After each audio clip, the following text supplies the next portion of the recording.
Folks, what if I told you most collagen products aren't just a waste of money? They're loaded with toxins that could lead to skin issues, heart problems, even cognitive decline. Scary, but it's true. See, collagen is the most abundant protein in your body, and your natural supply drops as you age. That's why so many people are turning to collagen to relieve joint pain, rebuild bones, and even look years younger. But here's the catch. You have to know what to look for, or you could end up doing more harm than good. Before you buy another tub from Amazon or your local store, go check out the top 5 collagen warnings every American needs to see, along with a special offer. It's a quick read that could save your health and your wallet. Right now, get a special bundle deal at a fraction of the retail price plus free shipping. This offer is only available at getnativepath.com/TCAT. That's GETNATIVEPATH.com/TCATT.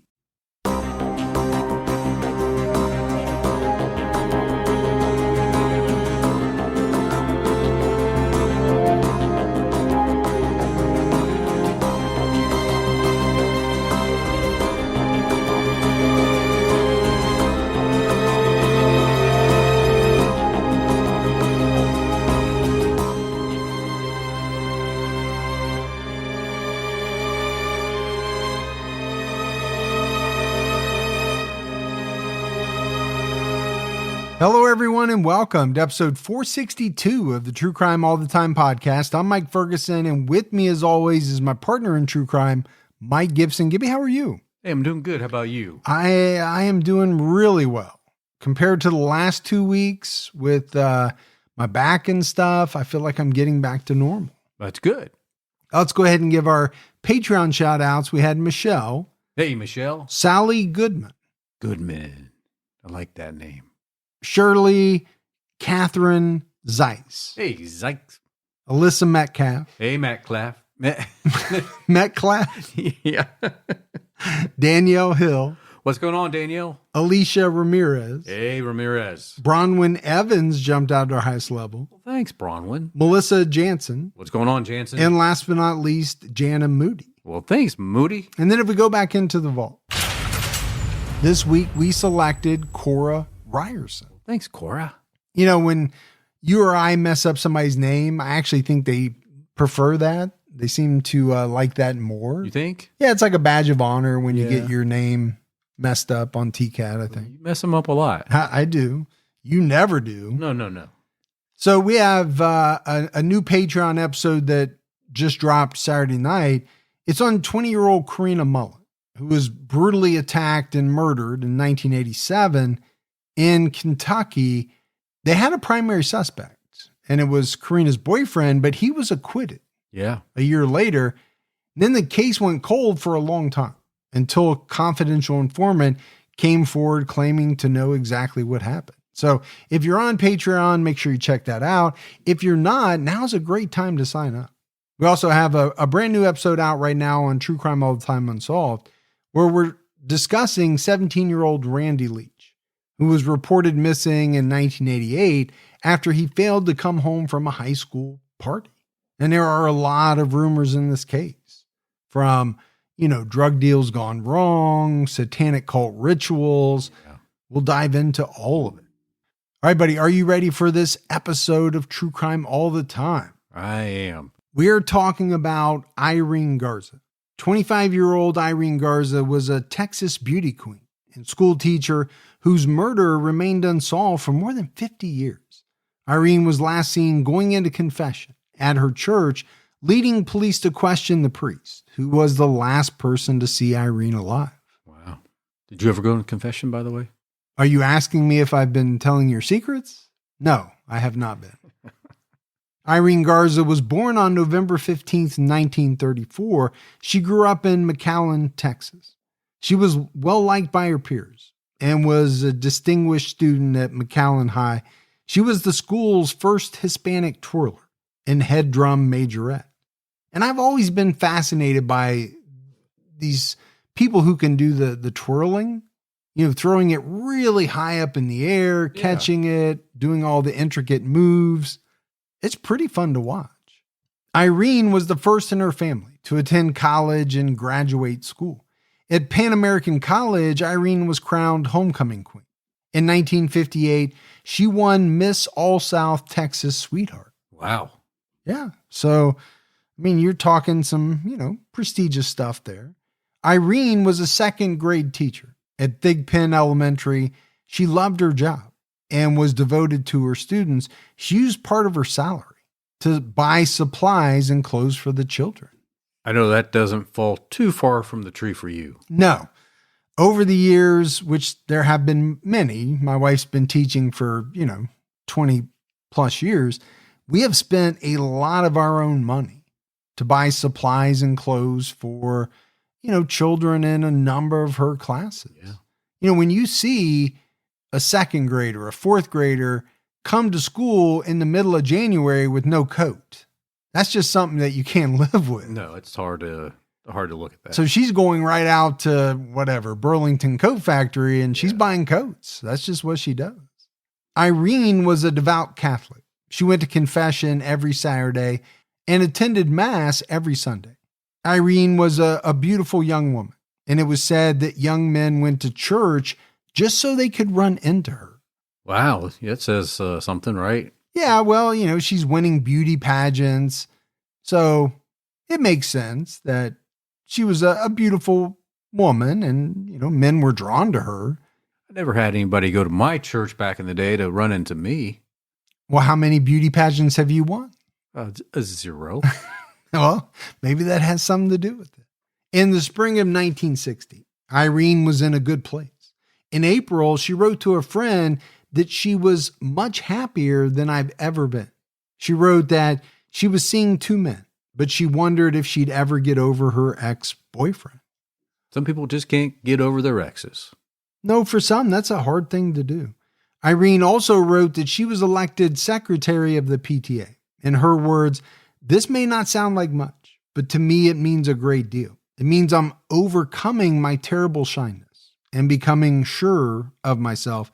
Irene also wrote about her faith. She said, "Remember the last time we talked, I told you I was afraid of death. Well, I think I'm cured. You see, I've been going to communion and Mass daily, and you can't imagine the courage and faith and happiness it has given me."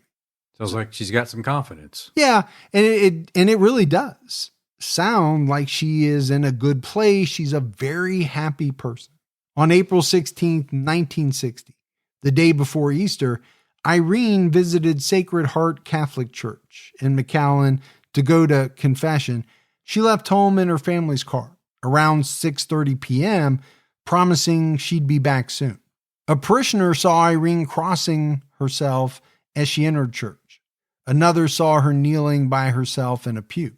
A third recalled Irene asking if she could step ahead of her in the confession line because she was running late. Others said she stepped out of line as if she was leaving. Irene's father reported her missing on Easter Sunday after she failed to come home. Her car was found parked down the street from the church. Irene's parents and investigators spoke to 27-year-old Father John Feit, a visiting priest. Feit had recently finished seminary training in San Antonio and was completing a year of pastoral training with his order, the Missionary Oblates of Mary Immaculate. Parishioners thought Feit was polite but aloof and a bit of a loner. Feit said he took Irene's confession in the rectory of Sacred Heart the night before. At the time, a face-to-face confession would be highly unusual. I always thought they were side by side in those little boxes. Yeah, there's a reason for the boxes and the kind of obscuring of the faces and all of that. I always thought you needed to have like a little voice box thing though too, right? Because if you go to the same church, somebody's going to recognize your voice. Yeah, I get it. But what this meant was that Father Feit was one of the last people to see Irene before she went missing. 2 days after Irene went missing, one of her shoes was found by the side of the road. Her purse was found up the road. And then on April 21st, Irene's body was found face down in an irrigation canal in McAllen. She was fully dressed except for her shoes and underwear. Her blouse had been unbuttoned. Irene's autopsy revealed that she was raped while unconscious, beaten, and suffocated. Her face was badly bruised, and she had 2 black eyes. The state of decomposition suggested she'd been dead for a little less than 4 days, raising the possibility that she was held captive for up to a day. According to CNN, detectives drained the canal a couple of weeks later and found a green Kodak slide viewer and a candelabra from Sacred Heart. So no doubt, we're painting a very disturbing scene here. And it was, right? This was a vicious murder. On top of that, Irene was sexually assaulted. You have this father, John Feit, who was, most likely the last person to have seen her alive. But then they find this Kodak slide viewer and a candelabra that was said to be from the church. There could be some potentially valuable clues in that. Possibly. Authorities turned to the public, asking for help and identifying the owner of the slide viewer. 2 days later, Father John Feit wrote a note admitting it was his, but he didn't explain how it wound up in the canal. Okay. Hey, that's mine. Give it back. Well, and here's a guy who was already on police radar, but he became a stronger suspect when police learned he was suspected of attacking another woman 3 weeks before Irene was killed. On March 23rd, 1960, 20-year-old Maria America Guerra was attacked inside Sacred Heart Church in Edinburgh, about 12 miles from Sacred Heart in McAllen. In the late afternoon, Maria noticed a man in a blue and white car watching her outside the church. Once inside, she saw a young man with dark hair and horn-rimmed glasses sitting alone in one of the pews.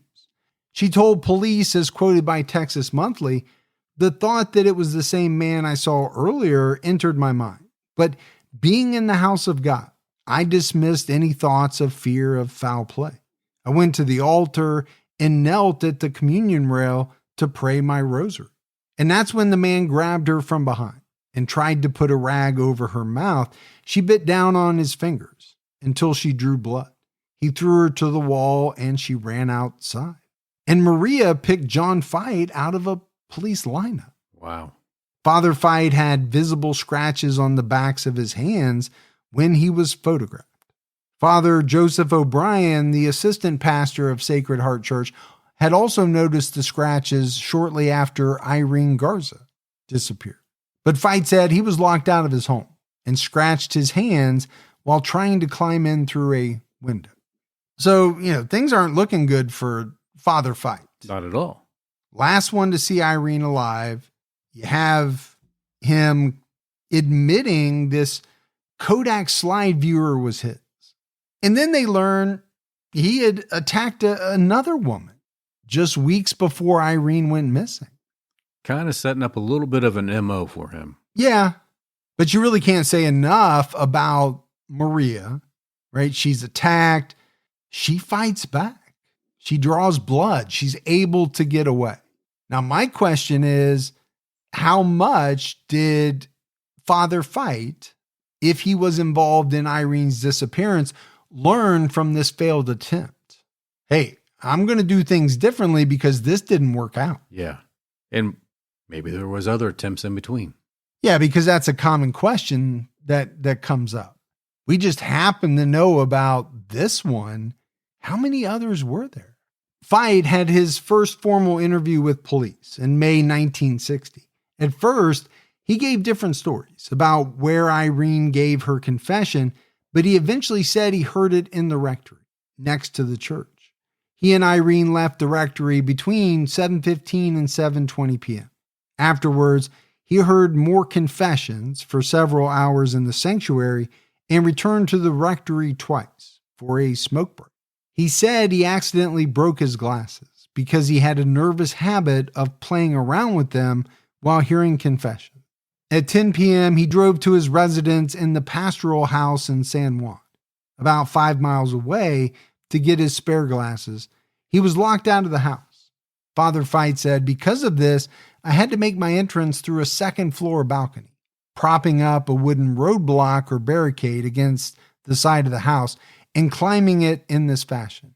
While entering the house in this way, I scraped the back of my right hand slightly and the index finger and middle finger of my left hand more severely on the brick wall.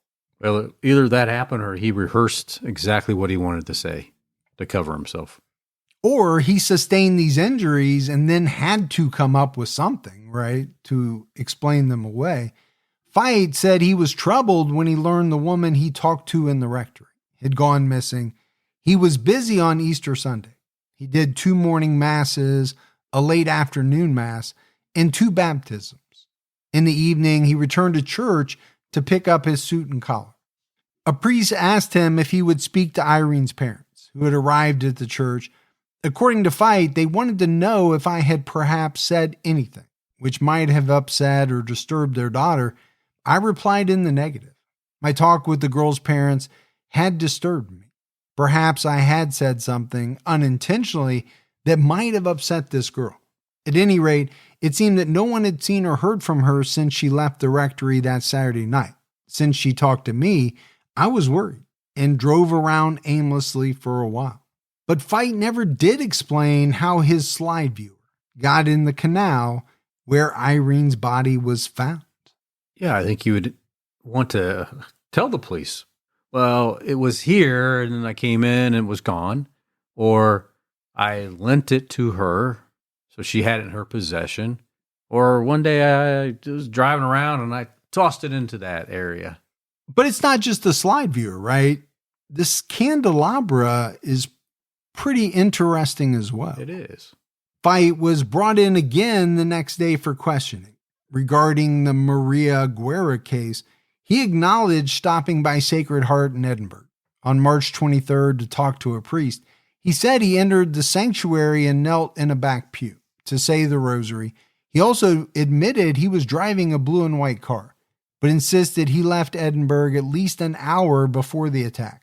He went to the pastoral house in San Juan in time to ring the 5:30 p.m. bell. However, several priests later said Feit didn't return in time to ring the bell and that his finger was not injured until the night of the attack. Feit had said the day before he went to Edinburgh, he got his finger caught in a mimeograph machine. Ooh, a mimeograph. Something you don't hear about at all, right, anymore. Do you want to explain for the folks, Gibbs, what a mimeograph machine was back in the day? I don't know if we have time for me to go into the details of that. Too technical? Too technical. It would take too long? Yes. I mean, basically, it was an early copy machine. Yeah. Right before the Ditto machine. Do you remember Dittos? I don't know if you're saying it correctly, but no, I don't. I'm pretty sure. I mean, this was before my time, but I thought a mimeograph was like an early device to copy something. Yeah. The priest recalled that Feit was wearing the same clothes Maria said her attacker was wearing. I mean, there is just nothing looking good for this guy. No, it looks, from the surface, he's guilty. Well, other than the fact that he's a priest, and I think by and large, priests are going to get the benefit of the doubt more so than many other people. Yeah, that's true. Especially back in 1960. Yeah. On June 9th, 1960, Feit underwent a lie detector test. The police report noted per CNN, in their opinion, Feit was responding in a manner that would indicate beyond doubt that he was concealing facts and had guilty knowledge. On August 5th, 1960, authorities filed assault with intent to rape charges against John Feit in the Maria Guerra case. A warrant was issued on August 6th, but Feit was nowhere to be found. He surrendered a week later. He issued a statement at the time saying, as quoted by CBS, "I am innocent of the charge for which I have been indicted. I'm not a fugitive, nor have I been a fugitive. I'm hiding from nobody because I have nothing to hide." Well, that says that. Does it? That says that.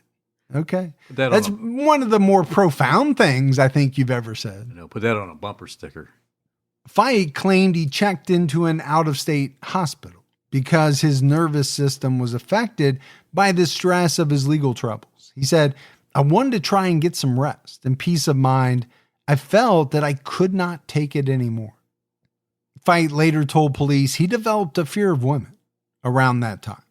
Church records show that in August 1960, Feit spent 2 weeks in the Alexian Brothers Hospital and Dispensary, a church-run medical center in St. Louis. The church soon made a second request to send Feit back to Alexian Brothers. In a later dated September 15, 1960, missionary Oblates of Mary Immaculate, official Reverend John A. Haley, wrote, "We are sincerely grateful for your past gracious handling of our good Father Feit, and we assure you that taking him in on the same conditions as previously will in no way jeopardize the good name of your institution or bring it any detrimental publicity." I think the mere fact that you have to say that means that there's something going on with this guy. I mean, that's the way I look at it. Anytime you get a letter from somebody saying, hey, good luck with this person. I'm sure they'll do you a fantastic job. They're just the best. You're thinking, I don't know, seems a little over the top. A year later, Feit was back in court standing trial for the assault and attempted rape of Maria Guerra. On September 15, 1961, the case ended in a hung jury. And I just wonder, Gibbs, how much of that had to do with the fact that this guy was a priest. I'm sure it had something to do with it, for sure. Because like you said, in 1960, I think people would have placed a lot of faith in that position. And there could have been jury members who thought, there's no way this guy could have done this. He's a man of the cloth. And they might have felt guilty if they would go against him. As though they might anger the man upstairs. Yes. In February 1962, 5 months after trial, Feit was sent to Dubuque, Iowa, to stay in the New Melray Abbey, a monastery. In a February 8th, 1962 letter from John Feit to Father Seidel, his superior with the OMI, Feit wrote, I'm happy to be here and know in my heart that the atmosphere of peace and quiet will be most conducive to both spiritual growth and rest. New Melray is mostly isolated, and the monks don't spend much time speaking, so it would be a good place for Feit to avoid gossip about his legal troubles and his suspected involvement in the murder of Irene Garza. And that was my first thought. It was like, we got to ship this guy somewhere where he's not going to be talking to anybody. Yeah, get him out of the spotlight. Unfortunately, it has come out over the years that some churches have done the exact same thing with some of their priests who have turned out to be predators. Yeah, shipped them off. According to Thomas Doyle, a priest who serves as an expert witness in clergy abuse cases, he would be there, have no access to the outside world. They're like maximum security monasteries. And it was not uncommon. If a priest was going to be punished, they'd send them there. And why would that be? Right? The church doesn't like to have their name sullied. They don't. And I think a lot of what went on over the years was because of that. Terry McKiernan, founder of Bishop Accountability, an archive and research organization that monitors abuse within the Catholic Church, told 48 Hours, when a priest gets into trouble, then the moving begins. Some people call it the geographic solution. It was for many years the standard way for abuse allegations to be handled. And that's kind of what we were talking about, right? And these moves were usually documented via letters. However, Reverend Stephen Verbest, vocation director at New Melray for over 60 years, told 48 Hours he had no memory of Feit being there or any records reflecting his stay. Verbest also said that visiting priests with troubles such as alcoholism would sometimes stay for extended periods at the monastery guest house where no records were kept. Well, it's interesting to have conflicting information then.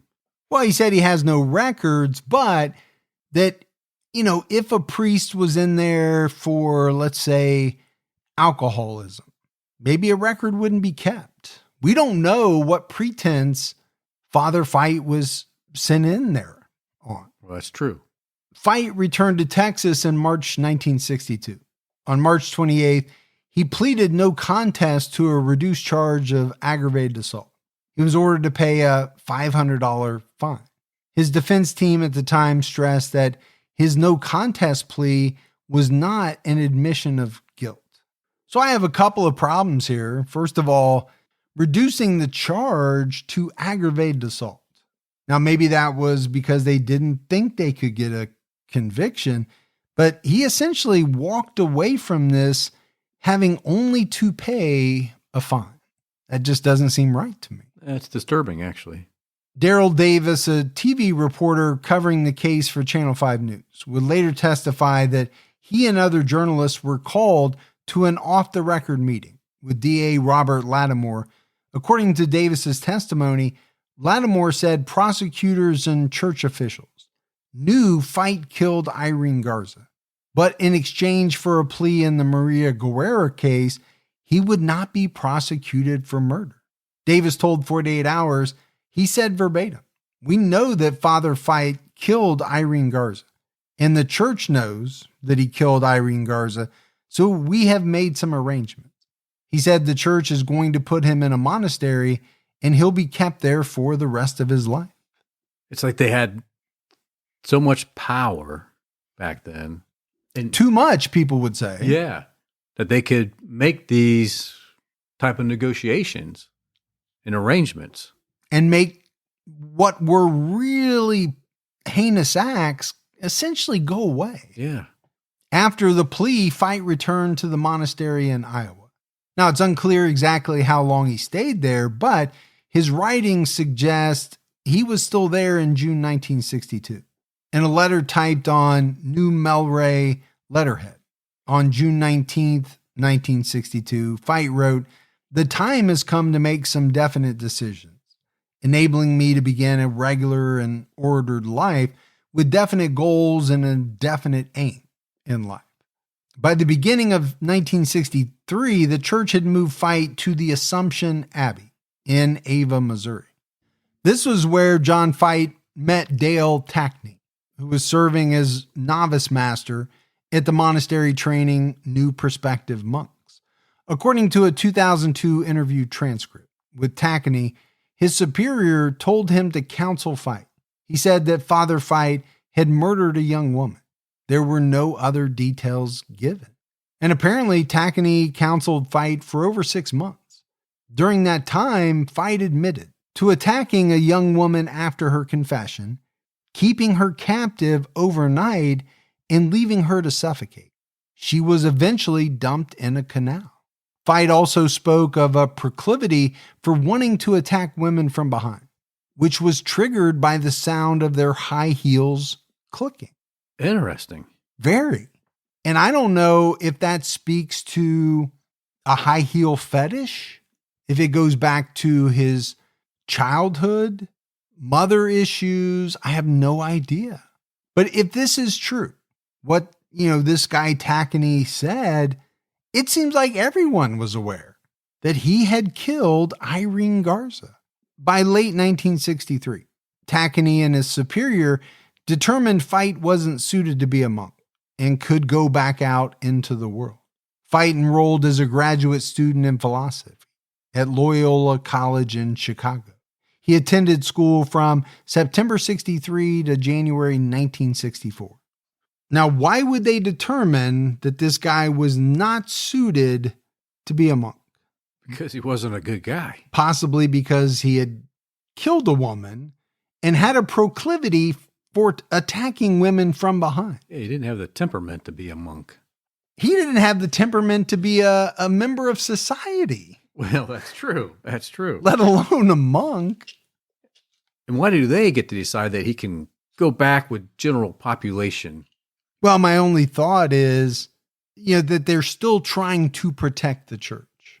It does seem to me that that was a pretty, high goal for the church back in the day, almost at all costs. Yeah. I think, in some examples we've seen, that movie Spotlight, which is a great movie. It was. Kind of really drills down. It did. On the links that were gone to hide some abuse. By the end of 1964, Feit moved west to Jimenez Springs, New Mexico, to a facility run by a Catholic religious order called the Servants of the Paraclete. It was founded in 1947 by Father Gerald Fitzgerald as a monastery for troubled priests. Fitzgerald was soon overloaded with priests who had, quote unquote, sexual problems. Yikes. According to A.W. Richard Sipe, a former monk, priest, and expert in sexual abuse behavior of priests, it eventually came out that children were involved. Sipe later testified for the prosecution in Feit's case.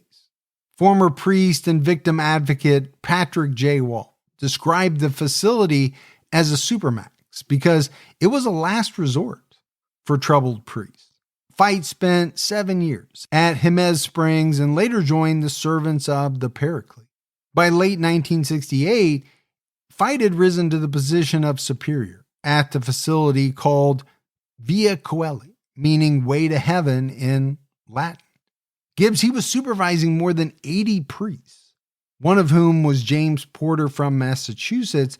Porter arrived in 1967 after multiple complaints of child abuse in Massachusetts. Is this the guy that should be in that position? Well, what happened to them saying he should just go out into the world? He shouldn't even be part of this anymore. It sounds to me like he wasn't ready to give up on being a priest. He goes to, this place that is kind of deemed the last resort for troubled priests. And now he's in charge of a whole mess of troubled priests. Yeah, he's kind of running a sector there at the Supermax. Mike Reck, an attorney representing over a dozen of Porter's victims, told 48 Hours, Porter was one of the most dangerous and depraved sexually offensive priests ever. And to be honest with you, that's saying something. Reck added, the reality that Mr. Feit, himself a criminal, was placed in a position of power, supervision, and direction of other criminal priests is a public safety nightmare. And I would have to agree with that statement. It's like, you had somebody in Supermax for multiple murders who somehow, for whatever reason, got let out of prison. And the next day they hired him to be in charge of the corrections facility. Yeah, like, hey, you're the new warden here, or junior warden, or whatever. Or given some position of power, it just wouldn't happen. Feit worked with Porter for a year and a half, sometimes releasing him temporarily to churches in need of staffing, including at least 4 locations around New Mexico and Texas. And again, here's a guy who was said to be one of the most dangerous and sexually depraved offensive priests ever. And now you're just sending him into places where nobody knows him. What do you think he's going to do? Feit also sent him to a Paraclete facility in Nevis, Minnesota, where he worked at a neighboring parish. Feit wrote about Porter, he's a willing worker and gets along well with pastors and people wherever he goes. Thus far, there's been no occurrence of the problem which plagued Father Porter in the past. Feit later claimed he was unaware of Porter's abuse of children until Porter was already gone. However, to me, him writing that kind of says the opposite. I was thinking the same thing. Porter was arrested over 20 years later and pleaded guilty to molesting 28 children. But he told a reporter, Gibbs, that he had abused upwards of 100 children. Of course. In 1993, Porter was sentenced to 18 to 20 years in prison. He died in 2005. Got off easy. Yeah, and Porter's case and others, garnered national attention and investigations, particularly the one by the Boston Globe. which exposed widespread sexual abuse within the Catholic Church. And again, I think that movie Spotlight is probably kind of based on that. I think they were at the Boston Globe. They were definitely in Boston. They were. By 1971, Father Feit requested laicization and dispensation from his obligations as a priest. Okay, that is a word I have never heard of. Laicization. By 1972, he had married a woman from New Mexico and started a family. He worked multiple jobs, including as an insurance salesman. So he is out of the religious order. He's no longer a priest. He's married, starting a family, working a regular job. A productive citizen now. Allegedly. Yeah. He settled in Phoenix in 1979, where his older brother Matthias was living and working as a priest. Feit remained in Arizona, raised his family, even became a grandfather. He eventually got a job at a food bank. The community viewed him as a compassionate person with love for those less fortunate. So, either he was putting on one heck of a show, or it's possible that as he grew older, he changed. He did turn his life around, which is a good thing. It is. But it doesn't absolve you of something that you did in your past. So as we go back to Irene Garza's case, it had been unsolved for years. Many in her family suspected there was an agreement between the church and authorities, but there was no proof of this. Milo Ponce, a member of Irene's extended family, was a deputy sheriff assigned to the investigation. One day he was taken off the case and asked to turn in his records. His superior said they would handle the investigation. Okay, I think if you're the family who is already distrustful of the investigation, that is not going to help alleviate any of your concerns. Not at all. Actually, it's going to raise them. According to Texas Monthly reporter Pam Koloff, Father Joseph O'Brien, the assistant pastor at Sacred Heart, visited Irene's parents and told them that if the church found Father Feit guilty, he would face a greater punishment from the church than the courts could ever give. So I'll ask you this, Gibbs. If you're the father of a murdered daughter and someone from the church comes and tells you that, what's your thoughts? Not good. Yeah, for me, that would be, it would be pretty hard to believe. I don't know what punishment you're talking about, but it can't be as serious as what he would get from a court of law. Yeah. What are you going to banish him to another monastery or, something like that? Because that's worked out so well. You're going to defrock him. He's already not even a priest at this point. In 2002, McAllen Police Chief Victor Rodriguez decided to reopen the investigation. He brought in the cold case unit of the Texas Rangers. Ranger Rudy Jaramillo was assigned to Irene's case. I don't know why, but I like the Texas Rangers. I guess it's the mystique. Is it? How long they've been around, all of that. Has nothing to do with all those years you watched Walker?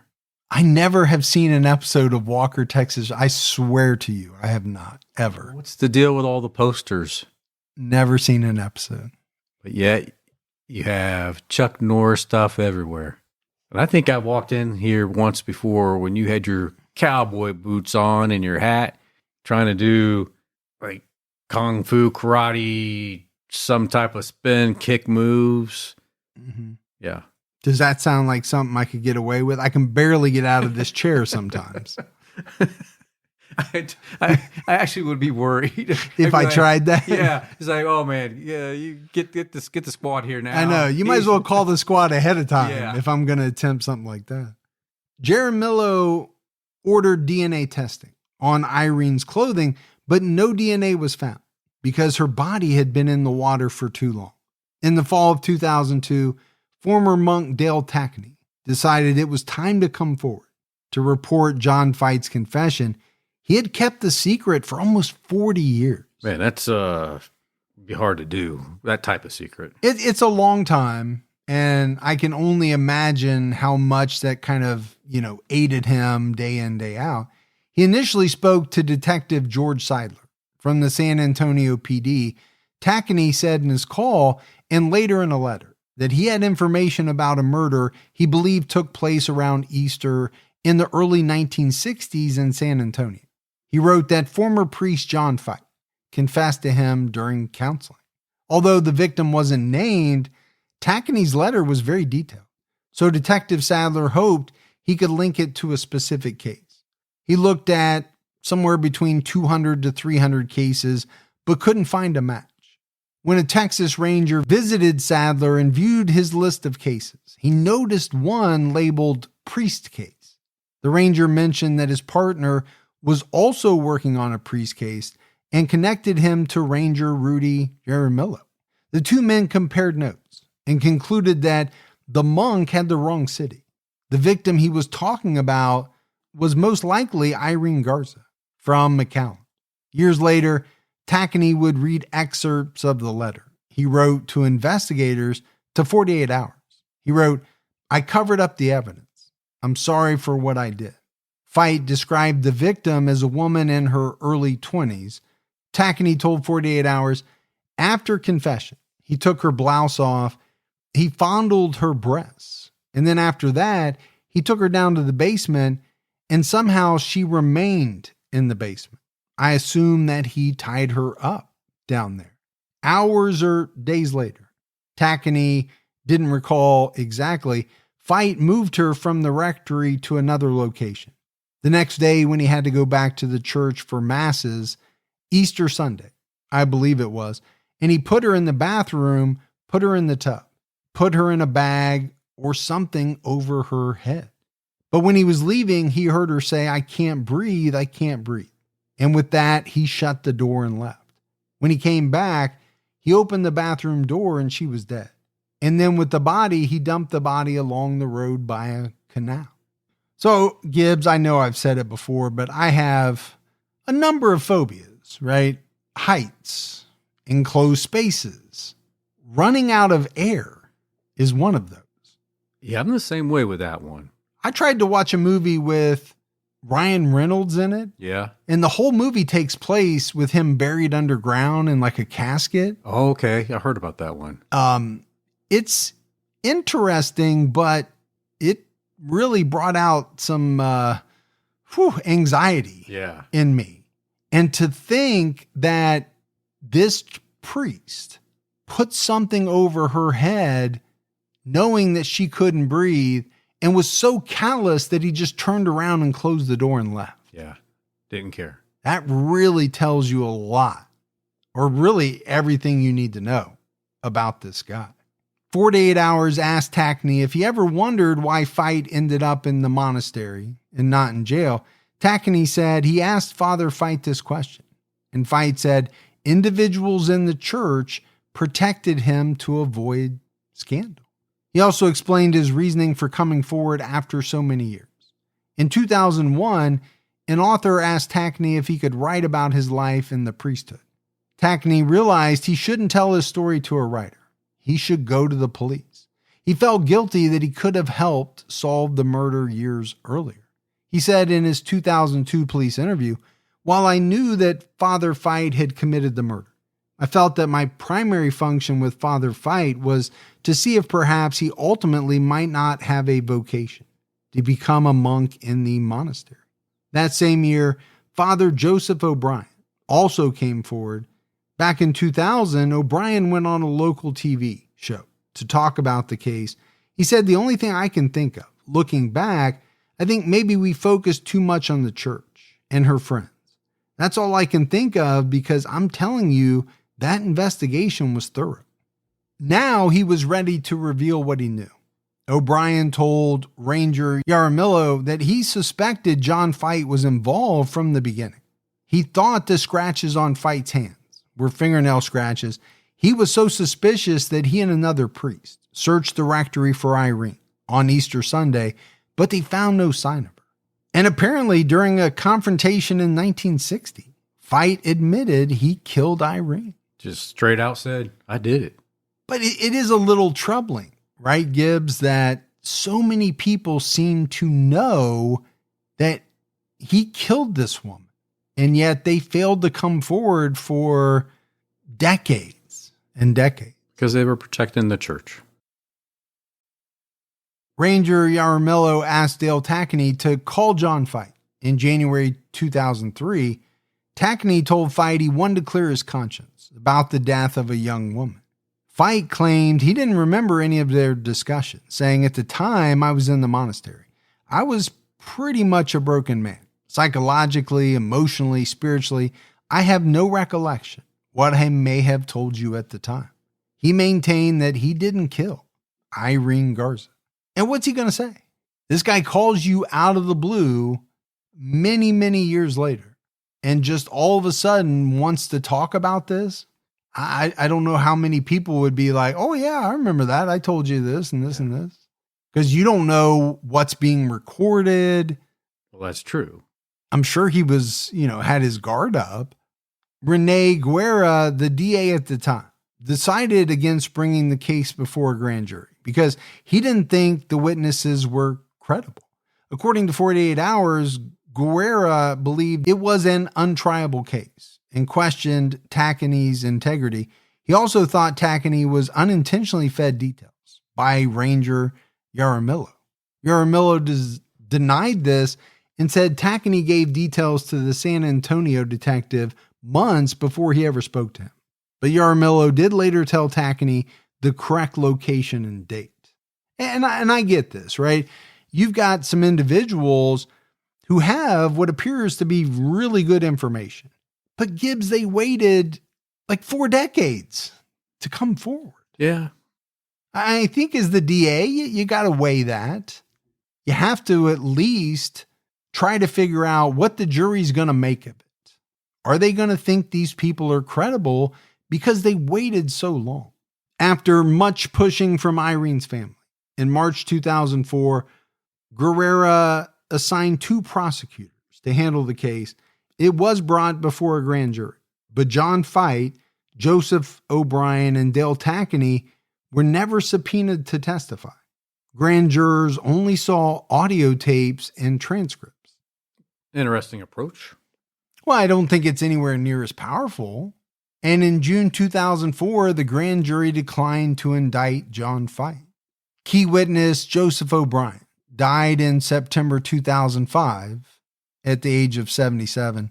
And, that's one of the big problems, right? You have in a case that's this old, you have these people who say they have information. Right.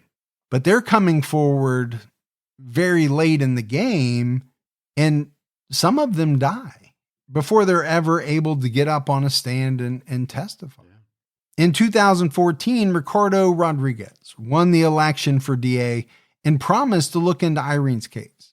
48 Hours covered the case that same year. Correspondent Richard Schlesinger found John Feit in Arizona and confronted him with Dale Tackney's admission. Feit denied killing Irene and said, "Dale is full of shit." All right, not really what you expect a priest or a former priest to say, but right. 83-year-old John Feit was arrested and charged with murder on February 9, 2016. The case was presented to a grand jury a week earlier. Feit was taken for questioning at the Maricopa County Sheriff's Office in Phoenix. He was questioned by a Texas Ranger and a detective from the McAllen Police Department. When presented with the arrest warrant, Feit said, "I've been questioned extensively about this dating back to 1960, so I'm disappointed but not surprised." John Feit's trial started on November 30th, 2017. The prosecution argued that after hearing Irene's confession, Feit lured her into the rectory, assaulted, and killed her. ADA Mike Garza, no relation to Irene, told the jury that a deal was made between police and Catholic Church officials to protect John Feit from prosecution and allow the church hierarchy to discipline the priest under its own terms. According to CBS, most elected officials in Hidalgo County at the time were Catholic, and Senator John F. Kennedy, also Catholic, was running for president that year. Garza said in court, the institution who is in the business of seeking salvation for others was complicit in covering up this murder. And that just seems like bad business. It does, but it seems like it was pretty common throughout the years. I know, and that's part of the problem, right? Whether in this case it had something to do with a murder, more often we're talking about sexual abuse, right, by the hands of a priest or something like that that's been covered up. That's like, the place that you work at, the place I used to work at. Okay, you're working for me. Right. You kill somebody in the parking lot. Yeah. I see it, but I work out somehow a deal with the police that the organization is going to discipline you. Yeah. Rather than you make your way through the courts. That makes no sense to me at all. But yet that's how the podcast started. It is. It is. And I regret some of it. Feit was later allowed to rise to a position of authority overseeing troubled priests who were released to the public. I think that's a mistake too. Yeah, I think it was. And we talked about it. In the lead up to the trial, prosecutors subpoenaed records from Feit's former religious order, the Missionary Oblates of Mary Immaculate. Inside the file was a typed letter from Father J.F. Palicki to the head of the southern region of the OMI, Father Lawrence Seidel. The letter was dated August 1st, 1960. The letter didn't mention Feit by name, but Father Palicki wrote of advice he received from the sheriff. He wrote, Father Seidel, last week I had the opportunity of speaking with the sheriff about the case. His observations are not only keen and based upon much experience in such matters, but seem to be the course we should follow. I gave this same set of observations to Bishop Riker, and he too is impressed with the saneness and the practicality of the sheriff's conclusions. He wrote what to do of all this. First, the sheriff said that we should follow the idea of not hiring a lawyer for the reasons given by Father Nash. Second, we should not put a detective on the case hired by us, since that would mean he would be snooping around, re-questioning witnesses, and stirring up things again. However, he does feel that we should hire a person, something like a first-class private detective, who would be able to sit down with Father Nash to get all the information on this case, then let him write it up and present it on paper in such a way as to highlight the loopholes that are so numerous in this case. Once this is done, arrange a meeting with the police chief of McAllen, the prosecuting attorney, and the sheriff, plus 4 priests. At this meeting, the whole situation is brought out, and the prosecution will be able to see how strong the opposition is to their charges. They can also be brought to realize in a nice way that the church will not take this sitting down. I mean, they are really conspiring behind the scenes. They are. But also in cooperation with the sheriff somehow. Like he's giving them advice on how to handle this. And it just seems so wrong. And dirty. Yeah. The whole thing seems dirty to me. And the letter was a lot longer than that. I couldn't read the whole thing. But the prosecution called this letter a smoking gun in the theory of a conspiracy between the church and authorities. And I mean, how could you not? Thomas Doyle, an expert witness in clergy abuse, testified at trial, if it became known that this priest had murdered someone, it would be bad publicity for the church, where in fact the true scandal, in my professional estimation, is engineering the cover-up or not allowing or permitting or insisting that this man follow the course of justice. That's the scandal. Oh, absolutely. Because let's face it, you can have rogue elements of any organization that may do something illegal. You acknowledge it, you move on. That person gets dealt with by the courts and the authorities. But to cover something like that up, I think it is scandalous. The jury also heard from Irene's friend Beatrice Garcia, who testified that in the weeks before Irene was murdered, John Feit asked to photograph her at a cemetery. Okay, it seems creepy. It does.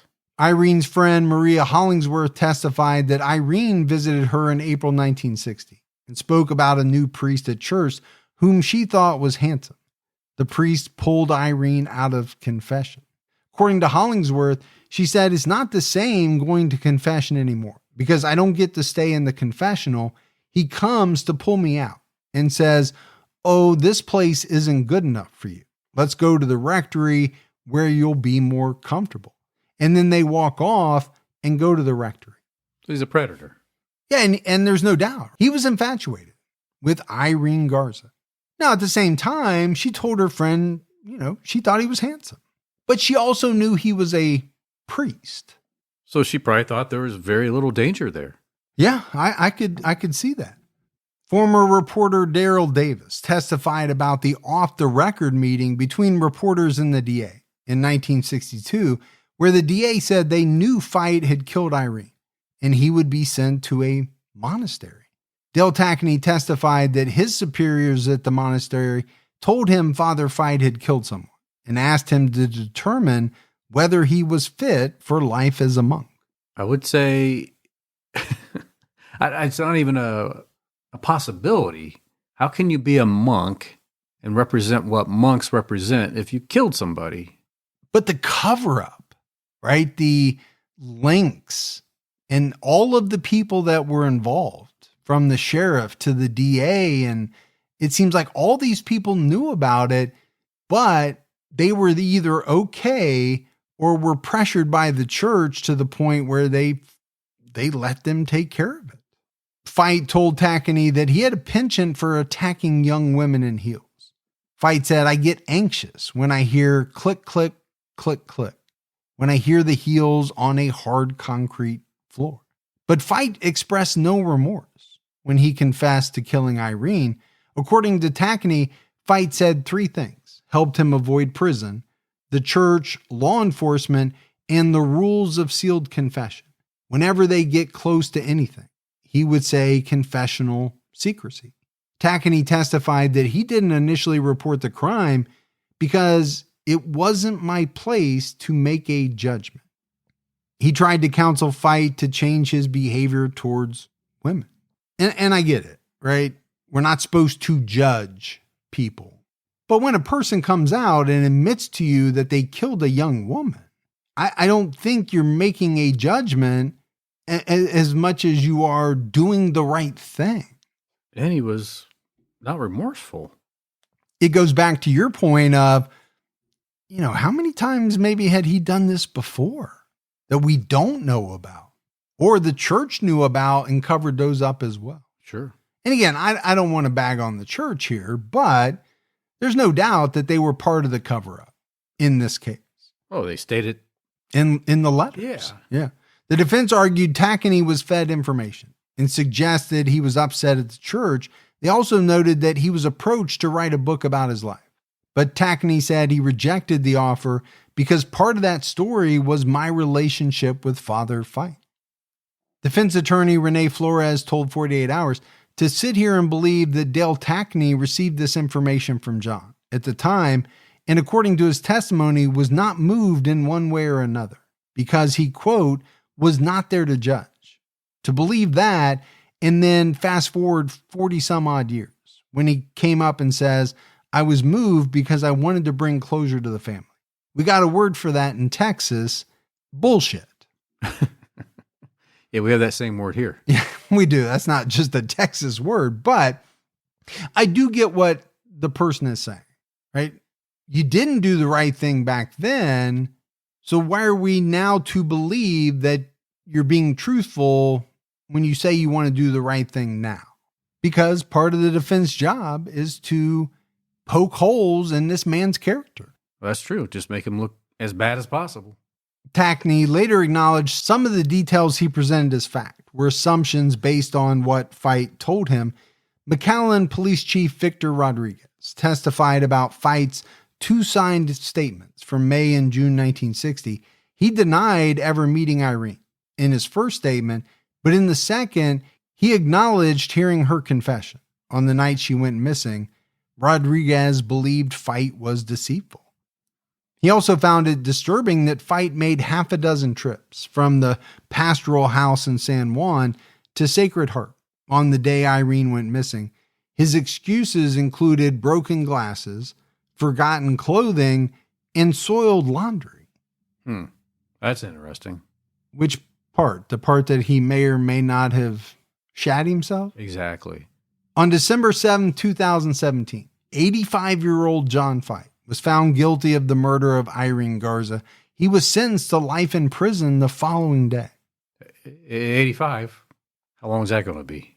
Well, nowhere near as long as it should have been. Exactly. Right? If he would have been charged, convicted back in 60 or the early 60s, that would have been a more fitting sentence. On February 11, 2020, John Feit was found unresponsive in his cell and pronounced dead at the hospital. The preliminary cause of death was cardiac arrest. Feit was in the process of appealing his life sentence. Prosecutors said his death would not affect his conviction. Dale Tackney died a month prior to Feit.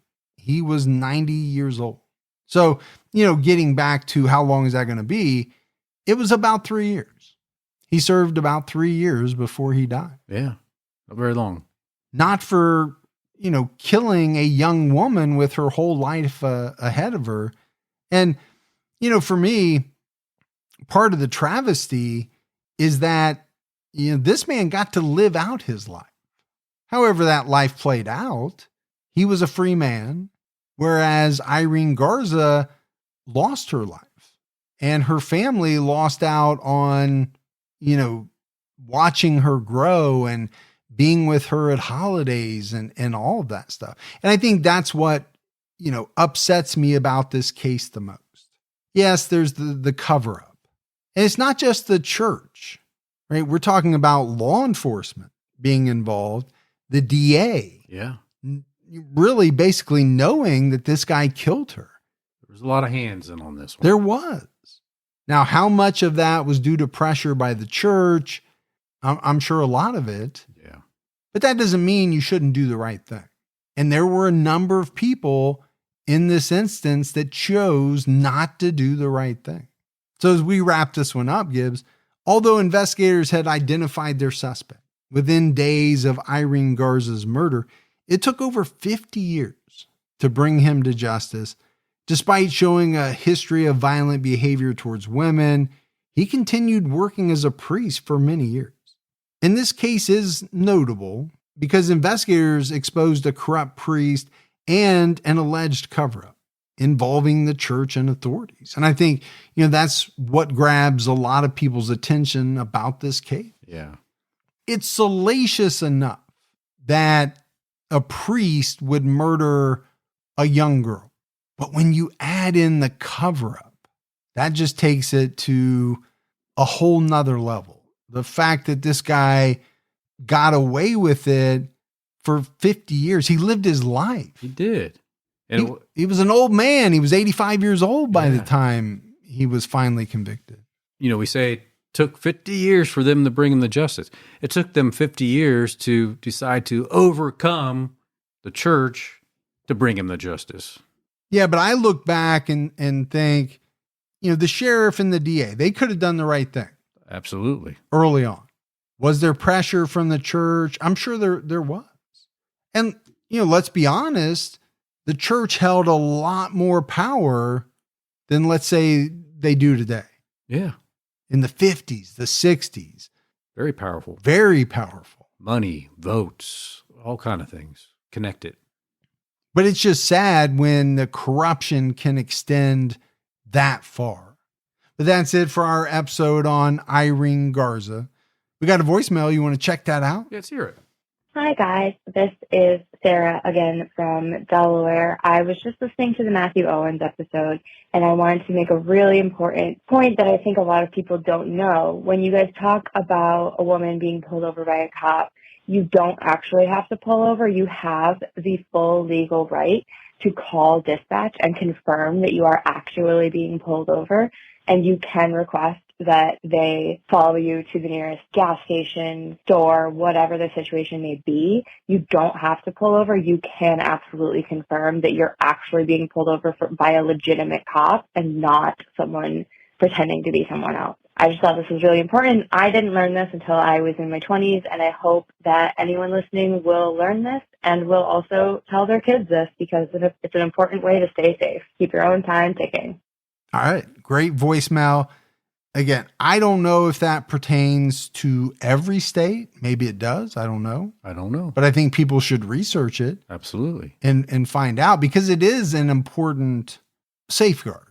Yes. That someone might want to use if they have any doubt that they're being pulled over by a legitimate police officer. But again, I would check your local statutes, state statutes, and things like that. Yeah. I just don't pull over.